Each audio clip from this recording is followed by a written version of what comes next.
మీరు ఈ ప్లేస్‌కి వెళ్లారా? ఇక్కడ మిరాకిల్స్ జరుగుతాయి అంటారు. నిజంగా ఆ పవర్ ఫీల్ అవుతుందా? Let's see. సో, మేమైతే మా జర్నీనైతే స్టార్ట్ చేసామనమాట. హొస్పేట్ నుండి మంత్రాలయంకి అండ్ ఎర్లీ మార్నింగ్ ఏం కాదు గానీ దగ్గర దగ్గర 10కి ఇడిచామనమాట. ఇడిస్తే అక్కడ 3 కంతా వెళ్ళాము. ఇంకా మేము వెళ్ళింది ఎండల టైం కాబట్టి దగ్గర దగ్గర 42 డిగ్రీస్ ఉంది.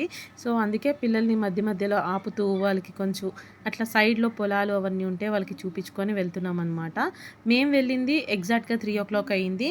సో, ఆ టైంకంటే రష్ ఏం లేదు. దర్శనం 4:30కి అన్నారు. ఇంకా వచ్చినమ్మటే మేము దర్శనానికి 4:30కి వెళ్ళాము. ఇంకా ఆటోమేటిక్‌గా ఇది మంత్రాలయం ప్లేస్ అనేది శ్రీ రాఘవేంద్ర స్వామి వారిది జీవ సమాధి అనమాట. ఇక్కడ చానా అద్భుతాలు జరుగుతుంది. మనం అనుకున్నన్ని జరుగుతుంది, నెరవేరుతుందనేసి ఇక్కడ భక్తుల నమ్మకం అనమాట. ఇప్పటికీ ఆ నమ్మకం అలాగే ఉంది అతని మీద.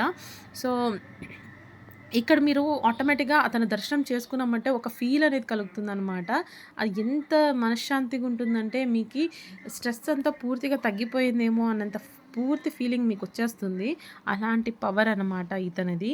సో, మీరు ఇంకా ఇతని దర్శనం చేసుకోలేదంటే ఖచ్చితంగా దర్శనం చేసుకోండి. పూర్తిగా మనశ్శాంతిని పొందుతారని కోరుకుంటూ జై గురు రాఘవేంద్ర అన్న చెప్పంగానే అతని దర్శనం అయినమ్మటే మనకి ఆ గూస్ బంప్స్ వచ్చేస్తదనమాట. సో, తర్వాతయితే మా దర్శనం ఇంత బాగా కంప్లీట్ అయింది. మీరు కూడా ఒకసారి ఈ ప్లేస్‌కి విజిట్ చేయండి. మీ లైఫ్‌లో ఒక పీస్‌ఫుల్ చేంజ్‌ని ఫీల్ అవుతారు ఖచ్చితంగా. ఇంకా ఇలాంటి డివోషనల్ ట్రావెల్ వీడియోస్ కోసం ఇప్పటికి సబ్స్క్రైబ్ చేయండి. Thank you for